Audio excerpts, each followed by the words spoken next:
नमस्कार। आज हम बात करने वाले हैं बिजनेस सर्विसेज के बारे में। ये वो एक तरह की अदृश्य ताकतें हैं जो पर्दे के पीछे से हमारे बिजनेस और यहाँ तक कि हमारी रोजमर्रा की शॉपिंग को भी एकदम आसान बना देती हैं। तो चलिए आज इसी अदृश्य दुनिया में झांक कर देखते हैं कि ये सब काम कैसे करता है। जरा सोचिए, आप आराम से अपने फोन पर स्क्रॉल कर रहे हैं, कोई चीज पसंद आई और आपने क्लिक कर दिया बाय नाउ, बस। लेकिन क्या कभी सोचा है कि उस एक क्लिक के बाद असल में होता क्या है? वो सिर्फ एक क्लिक नहीं है, वो तो एक पूरे कॉम्प्लेक्स सिस्टम का स्टार्ट बटन है।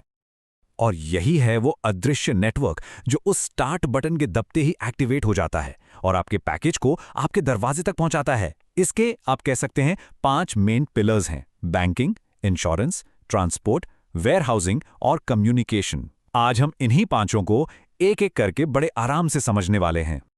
तो ठीक है, सबसे पहला सवाल तो यही उठता है कि ये बिजनेस सर्विसेज आखिर हैं क्या भला, और क्यों किसी भी बिजनेस के लिए इनके बिना काम चलाना लगभग नामुमकिन है। देखिए, सर्विस या सेवा की सबसे खास बात पता है क्या है? कि वो इनटैंजिबल होती है। मतलब आप उसे छू नहीं सकते, देख नहीं सकते, बस महसूस कर सकते हैं।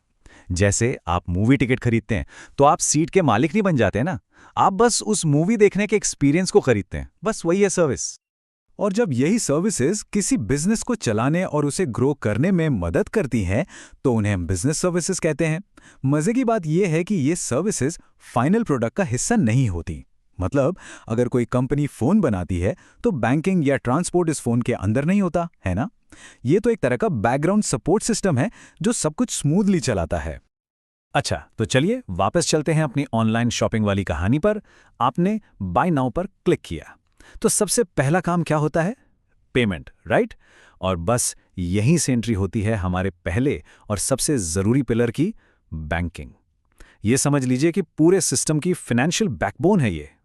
अगर हम कानूनी भाषा में देखें तो भारत का जो बैंकिंग रेगुलेशन एक्ट 1949 है, वो बैंकिंग को बड़ा सिंपल तरीके से समझाता है। इसका मतलब है लोगों से पैसा डिपॉजिट के तौर पर लेना और फिर उसी पैसे को लोन देने या कहीं इन्वेस्ट करने के लिए इस्तेमाल करना। सिंपल। वैसे तो बैंक कई तरह के होते हैं, जैसे आरबीआई जो हमारा सेंट्रल बैंक है, फिर कमर्शियल बैंक, कोऑपरेटिव बैंक और भी कई। लेकिन हमारी जो ऑनलाइन शॉपिंग वाली कहानी है ना, उसके लिए सबसे बड़ा हीरो है कमर्शियल बैंक। यही वो बैंक है जहां से हमारा और सेलर का पैसा आता जाता है। तो ये कमर्शियल बैंक करते क्या हैं?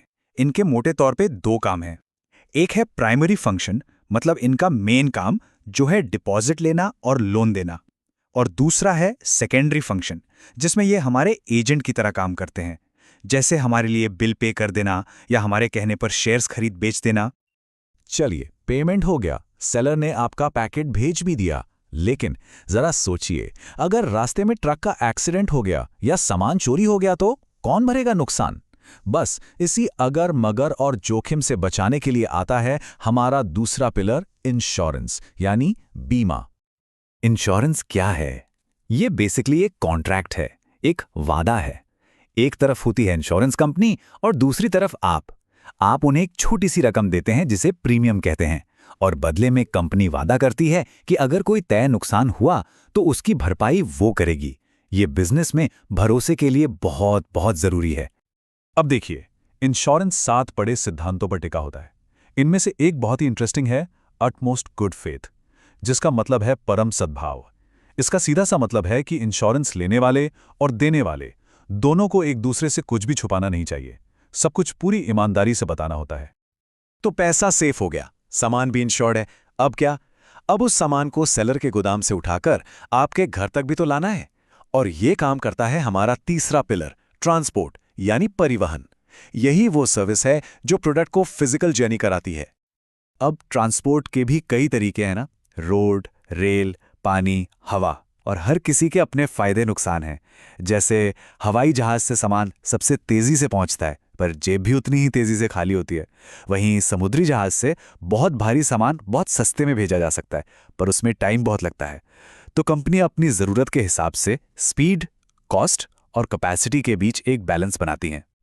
ठीक है, तो अब तक हमारी कहानी के 3 पिलर खड़े हो चुके हैं। अब इस पूरी पहेली को सुलझाने के लिए आखिरी 2 टुकड़ों को जोड़ने का टाइम आ गया है। ये हैं वेयरहाउसिंग और कम्युनिकेशन। ये दोनों मिलकर ही इस पूरे नेटवर्क को कंप्लीट करते हैं। वेयरहाउसिंग नाम सुनते ही लगता है कि बस सामान को स्टोर करने की जगह, लेकिन नहीं, ये उससे कहीं ज्यादा है। वेयरहाउसिंग उन सभी एक्टिविटीज का ग्रुप है जो सामान बनने और उसके बिकने के बीच के टाइम गैप को भरता है। मतलब ये पक्का करता है कि जब भी किसी चीज की डिमांड आए तो सप्लाई के लिए सामान तैयार हो। तो ये वेयरहाउस करते क्या क्या हैं? सिर्फ स्टोरेज नहीं, ये मार्केट में कीमतों को स्टेबल रखने में मदद करते हैं। माल के खराब होने या चोरी होने का रिस्क भी उठाते हैं। और तो और कई वेयरहाउस तो जरूरत के हिसाब से सामान की ग्रेडिंग और पैकिंग जैसी वैल्यू एडेड सर्विसेज भी देते हैं। और अब हमारा पांचवां और आखिरी पिलर, कम्युनिकेशन। अगर बैंकिंग इस सिस्टम का पैसा है, ट्रांसपोर्ट इसके हाथ पैर हैं, तो कम्युनिकेशन इसका नर्वस सिस्टम है। यही वो धागा है जो इन सभी मोतियों को एक माला में पिरोता है। ये कम्युनिकेशन सर्विस है क्या?